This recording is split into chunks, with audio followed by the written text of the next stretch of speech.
Olá, amigos do canal Redemptoris Mater. Sejam muito bem-vindos. Ficamos muito contentes em estar com vocês de novo. No final de semana, nos dias 28 e 29 de agosto, que é o 22º domingo do tempo comum do ano B do ciclo litúrgico, a Igreja retoma o Evangelho próprio do ano, de Marcos, depois da interrupção nos últimos finais de semana, em que meditávamos sobre o capítulo 6 do Evangelho de João, da multiplicação dos pães e do discurso do pão da vida. Essa continuidade do Evangelho de Marcos se dá no capítulo 7, no qual temos uma conhecida conversa de Jesus com os fariseus sobre a questão das tradições humanas, que o Evangelho de Mateus também apresenta no capítulo 15. Para não termos uma ideia errada do que Jesus pensava sobre a tradição, ou que até a excluísse, vamos ler e depois refletir sobre a passagem, na qual Jesus dá vários exemplos do que queria dizer. O texto é o seguinte: os fariseus e alguns dos escribas vindos de Jerusalém tinham se reunido em torno dele e perceberam que alguns dos seus discípulos comiam o pão com as mãos impuras, isto é, sem as lavar. Com efeito, os fariseus e todos os judeus, apegando-se à tradição dos antigos, não comem sem lavar cuidadosamente as mãos e, quando voltam do mercado, não comem sem ter feito abluções. E há muitos outros costumes que observam por tradição, como lavar os copos, os jarros e os pratos de metal. Os fariseus e os escribas perguntaram-lhe: por que não andam os teus discípulos conforme a tradição dos antigos, mas comem o pão com as mãos impuras? Jesus disse-lhes: Isaías com muita razão profetizou de vós, hipócritas, quando escreveu: este povo honra-me com os lábios, mas o seu coração está longe de mim. Em vão, pois, me cultuam, porque ensinam doutrinas e preceitos humanos. Deixando o mandamento de Deus, vos apegais à tradição dos homens.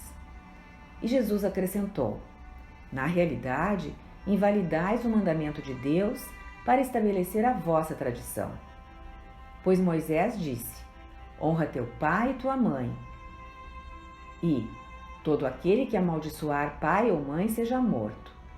Vós, porém, dizeis: se alguém disser ao pai ou à mãe, qualquer coisa que de minha parte te pudesse ser útil é corban, isto é, oferta, já não lhe deixais fazer coisa alguma a favor de seu pai ou de sua mãe, anulando a palavra de Deus por vossa tradição que vós vos transmitistes.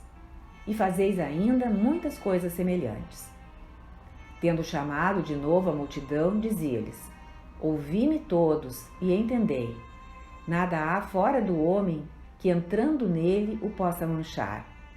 Mas o que sai do homem, isso é que mancha o homem. Para bom entendedor, meia palavra basta. Quando deixou o povo e entrou em casa, os seus discípulos perguntaram-lhe acerca da parábola. Respondeu-lhes: sois também vós assim ignorantes? Não compreendeis que tudo o que de fora entra no homem não o pode tornar impuro, porque não lhe entra no coração, mas vai ao ventre e dali segue sua lei natural? Assim ele declarava puro todos os alimentos. E acrescentava: ora, o que sai do homem, isso é que mancha o homem, porque é do interior do coração dos homens que procedem os maus pensamentos, devassidões, roubos, assassinatos, adultérios, cobiças, perversidades, fraudes, desonestidade, inveja, difamação, orgulho e insensatez.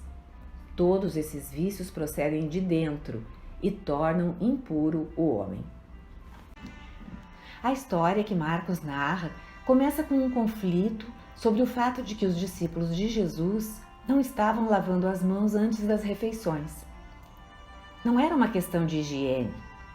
Marcos escrevia para gentios em Roma E então ele precisa introduzir uma explicação sobre o costume judaico, a fim de que eles entendessem corretamente o que estava acontecendo. Ele fala na tradição dos antigos.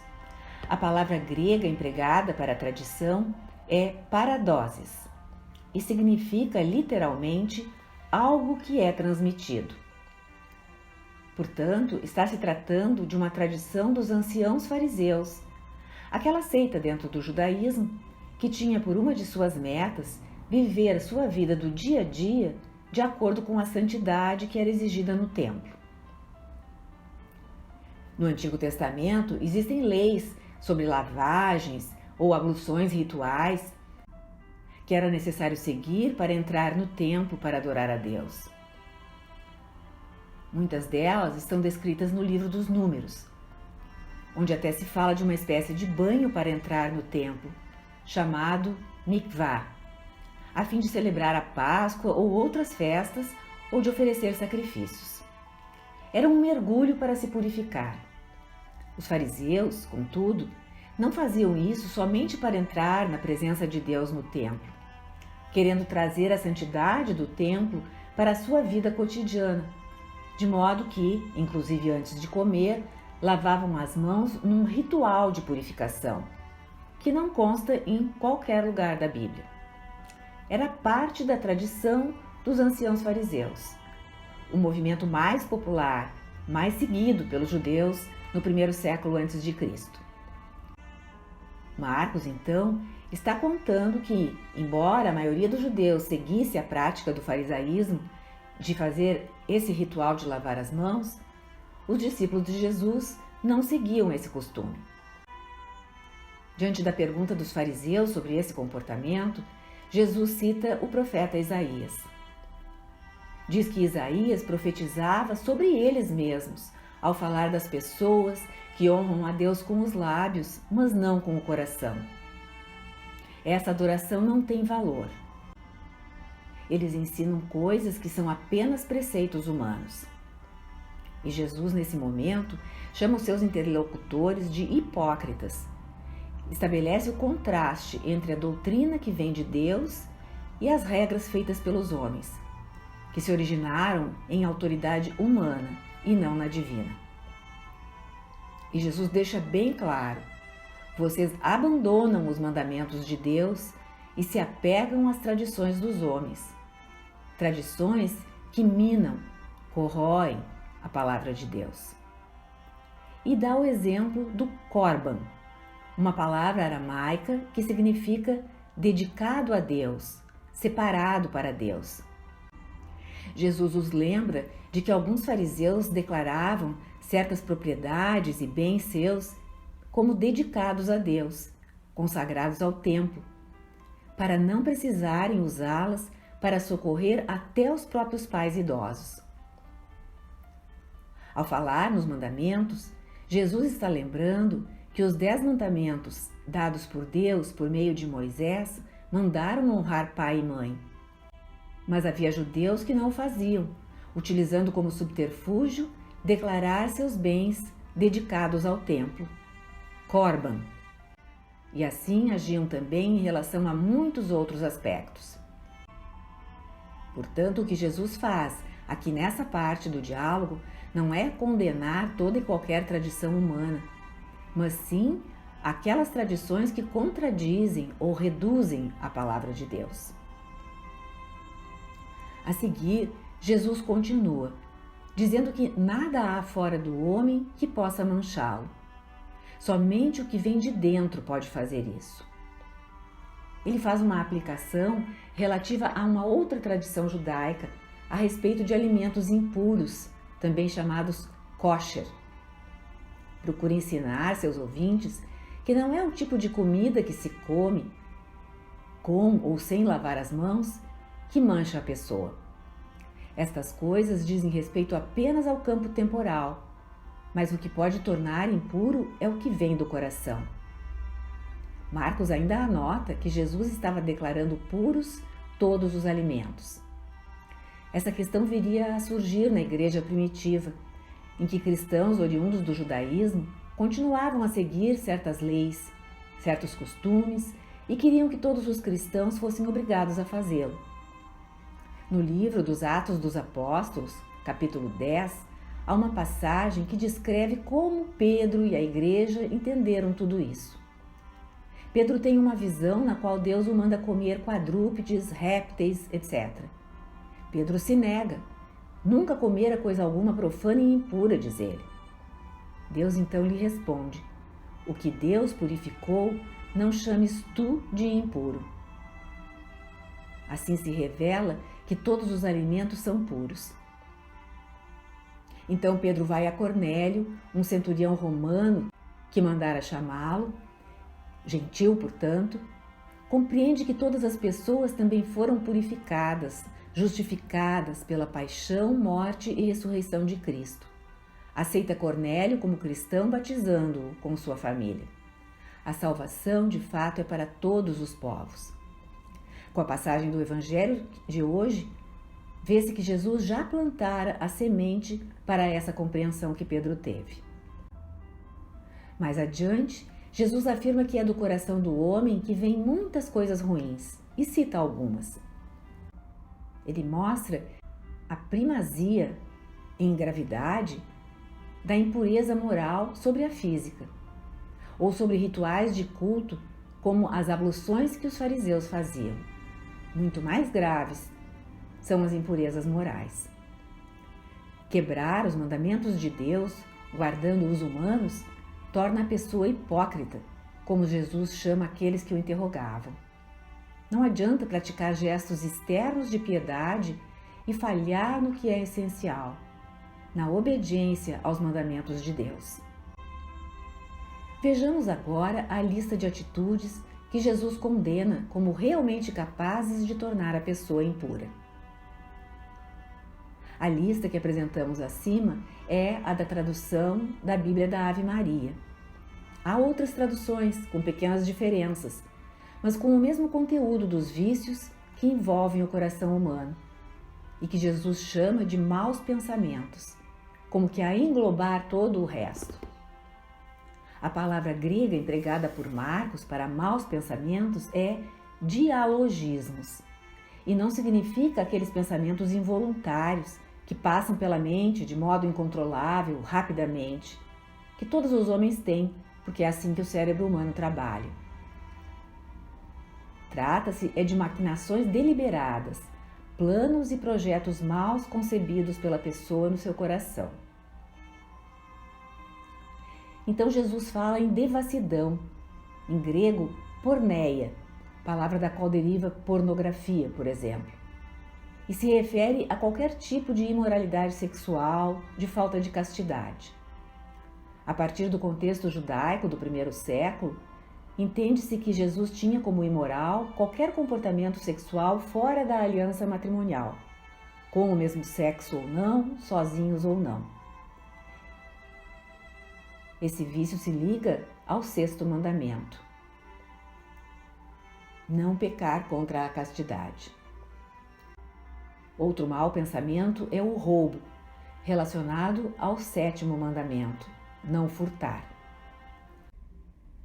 O terceiro mau pensamento é o assassinato, que fere o quinto mandamento da lei de Deus: não matar.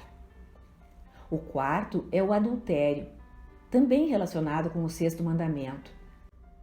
E aqui se alude especificamente à gravidade do comportamento sexual desordenado dentro da aliança matrimonial. Se alude à violação da fidelidade do casamento. Em quinto lugar, Jesus cita a cobiça, incluindo a avareza. Elas comportam o desejo desordenado por riqueza e estão ligadas tanto ao mandamento 9º como 10º da lei de Deus. Não desejar a mulher do próximo e não cobiçar as coisas alheias.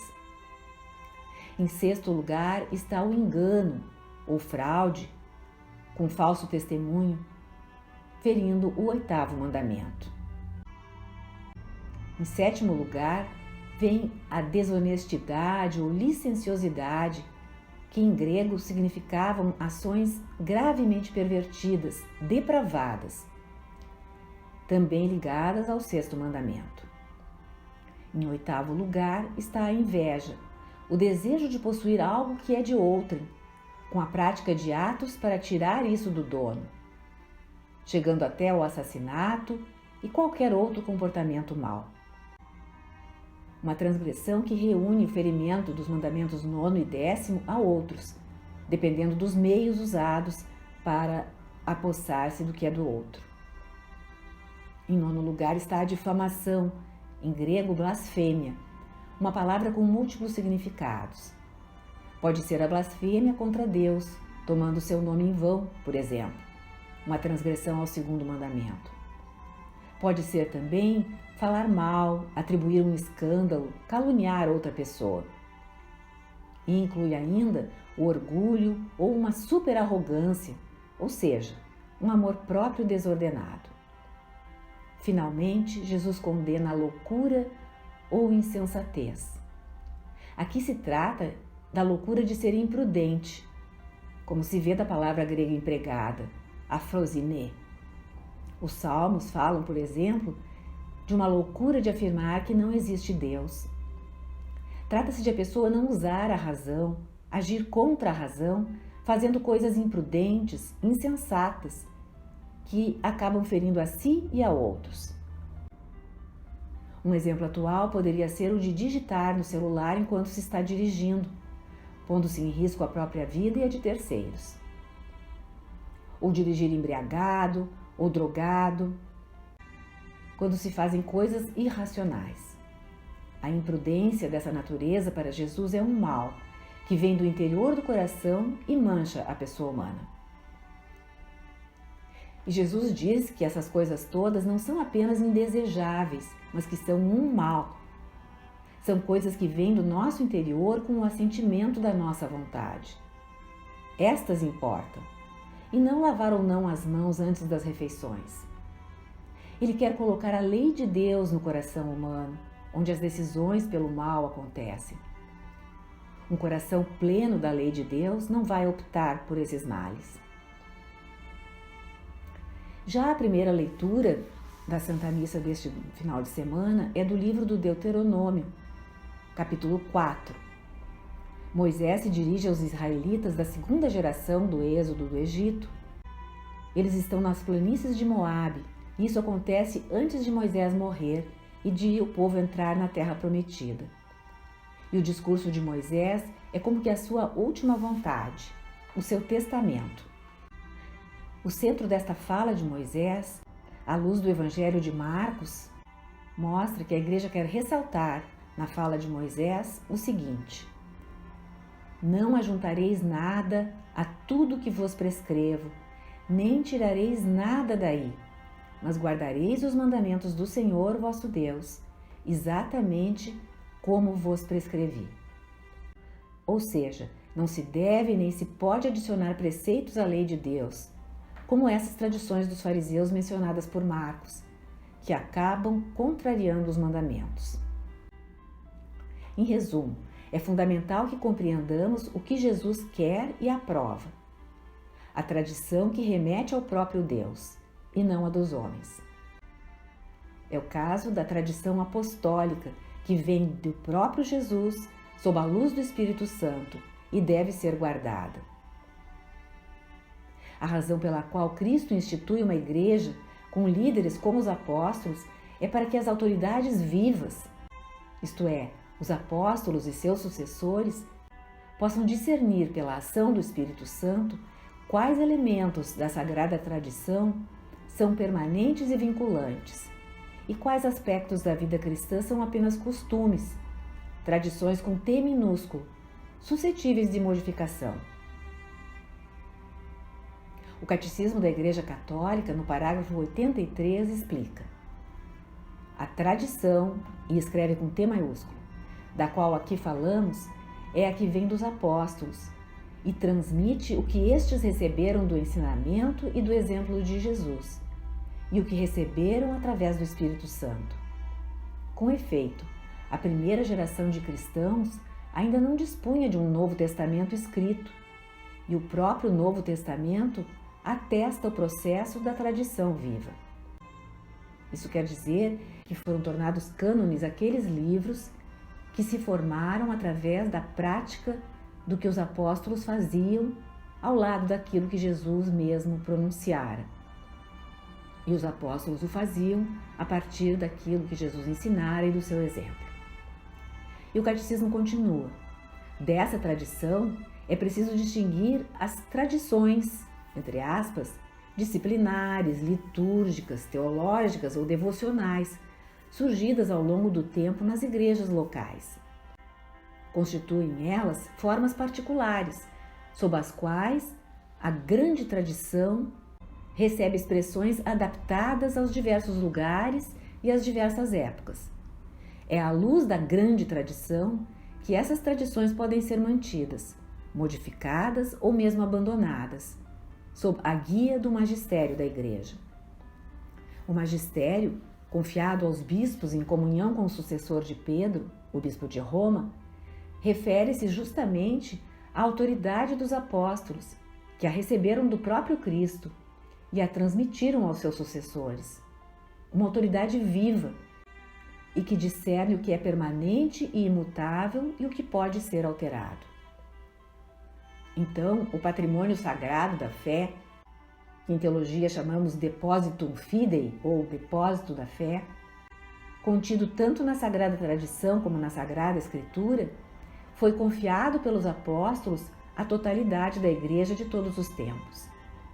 Lembremos, a propósito, a palavra de Cristo aos mesmos apóstolos, em Lucas 10, 16. Quem vos ouve, a mim ouve. E noutra passagem ele diz: o que ligares na terra será ligado nos céus, e o que desligares na terra será desligado nos céus. Tanto a Sagrada Escritura como a tradição tornam presente e fecundo na Igreja o mistério de Cristo, que prometeu permanecer com os seus todos os dias, até a consumação dos séculos, conforme está em Mateus 28, versículo 20. Agradeçamos ao Senhor pela graça de termos esse guia, uma igreja una e apostólica, sobre a qual repousa a promessa do Senhor. As portas do inferno não prevalecerão sobre ela.